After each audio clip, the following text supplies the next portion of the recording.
All right, chapter 27 from the Green Ember called The Questionable Past. Lord Rake caught up with Pickett and Heather in front of the statues of Whitson and Blackstar. Emma stood by impatiently as her guardian explained things, her arms crossed and her foot tapping. Lord Rake had spoken to Helmer and had reluctantly agreed to permit the arrangement, albeit on a trial basis. Here's how this will happen, Lord Rake said, a touch of anger in his voice. Every morning you'll report to Maggie Osage. Then you work with Helmer during the day. Then every evening you're to sit with Maggie again. After that, you'll have an initiate's lesson in Light Hall, he said, pointing to the 8-sided room, which just now was erupting in colored blasts of light, with your sister. These are the terms of your apprenticeship. I agree, Pickett said quickly, almost as if to cut off any other terms. He made to walk away. Pickett, Lord Rake said, stopping him and looking into the young rabbit's eyes. I want you to be careful. Please? Will you do that?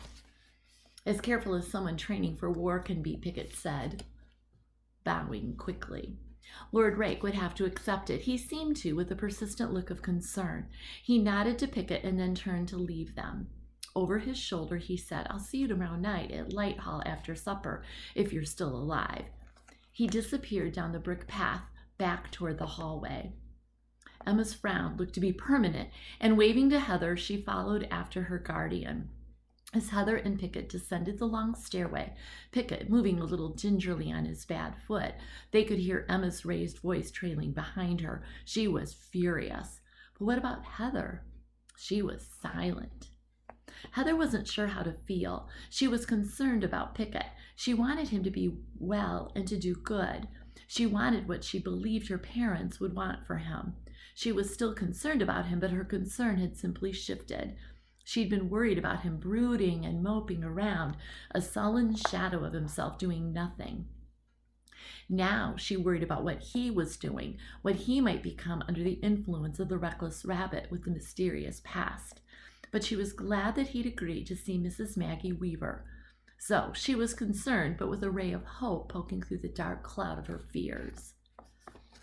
The next morning at breakfast, Pickett was full of nervous energy. I'm so glad you're meeting her, Pickett, Heather said. Pickett murmured something and chomped his food. I don't want to be late, he managed to say, in between bites of honey-drenched bread. I think Mrs. Weaver will do wonders for you, she said. He frowned. It was probably a mistake to say that, she thought. Best to let it happen naturally. Hopefully there'd be enough Maggie Osage to offset the damage Helmer might do. What should I call her? Maggie Osage or Mrs. Weaver? I'm confused, Pickett said. What's this story with names around here anyway? Heather looked around for Uncle Wilfred, Lord Rake, or someone older and wiser than she, but no such luck. I'm not sure, Pickett.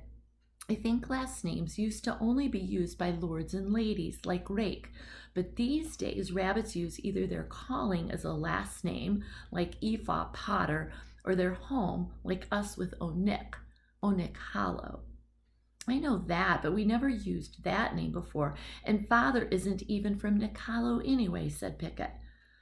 I don't know, she said. Maybe it's just something they do more here. Go on now, won't you be late? He stuffed another large slice of bread in his pocket and quickly hobbled from the room.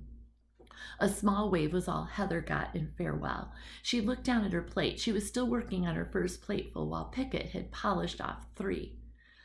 Pickett, oh, bottomless pit, she murmured to herself. She closed her eyes and thought of Pickett, their parents, and little Jax.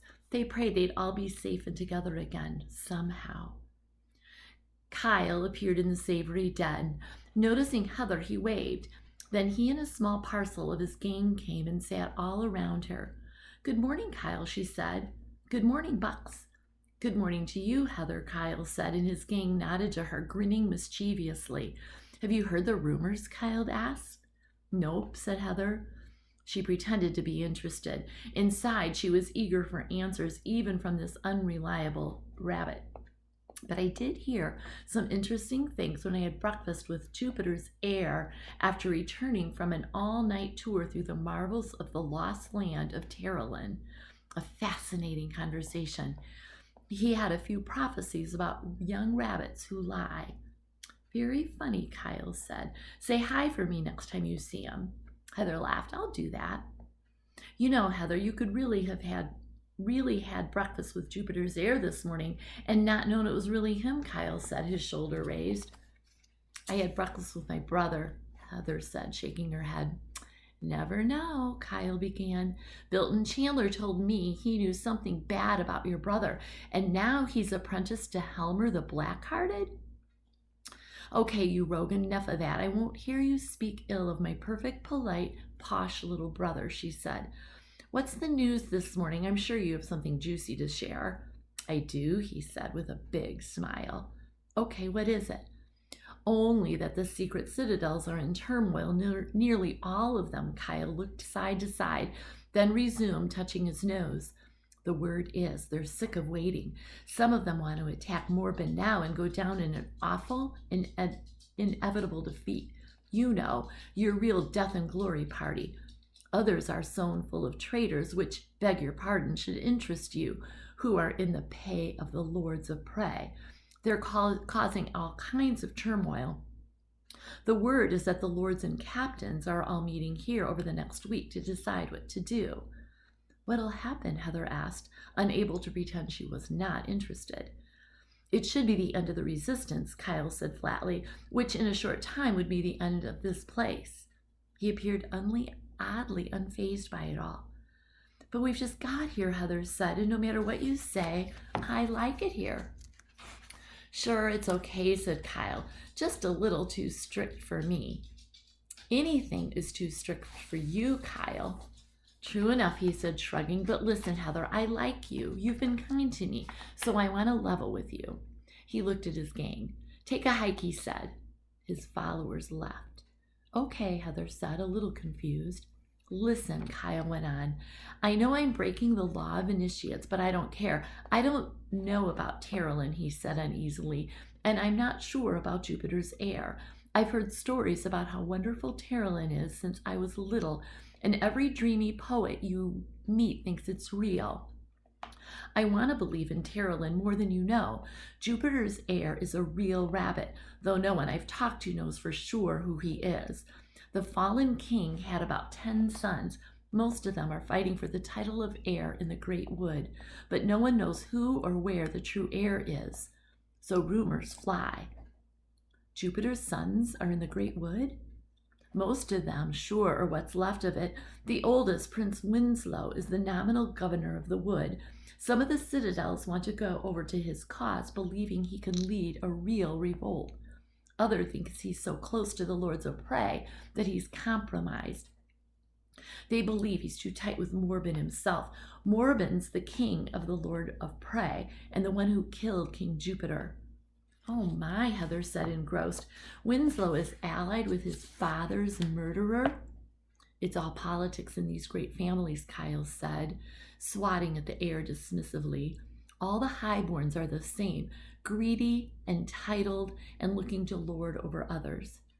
I wouldn't know, she said, frowning. Listen, Heather, I'm leveling with you because I like you. He looked around again and lowered his voice. There are important rabbits who don't approve of you being here. Things could go very badly here real soon. The Whitsun Stone is already lost, or so it's believed, and if the Green Ember doesn't show up, then the fight will go on between the citadels and the king's sons. Emma entered the room, saw Heather huddled with Kyle, and stomped toward them, a stern look on her face. What? Heather asked. I don't understand. Who doesn't approve of us? Kyle looked back at Emma and rose to leave. Heather grabbed his arm. Wait, Kyle, don't go. What's the Green Ember? What's going on? Emma asked, cutting Kyle off. I was just leaving, Kyle said. With a shrug and a look of regret, he left. What was that liar saying? Emma asked as Kyle disappeared through the stone door. Heather wasn't sure what to say. She felt she needed time to sort out her questions. Nothing much. Well, I've got to eat and run, Emma said, stuffing some bread in her mouth. I'm needed at the hospital. See you later? Sure. Are you okay, Heather? Emma asked. Just a lot on my mind, that's all. Don't believe anything, Kyle said. I once overheard him telling Captain Pacer that he knew what happened to Prince Bleston's Waywards. Sometimes when he talks about Terrelin, you feel like he's speaking from his heart, but he's not. He's a liar. I know that from experience. Trust me. Don't let him worry you. All right, she said absently. I've got to go, Emma said, hustling away. We'll talk later. That's the end of part A.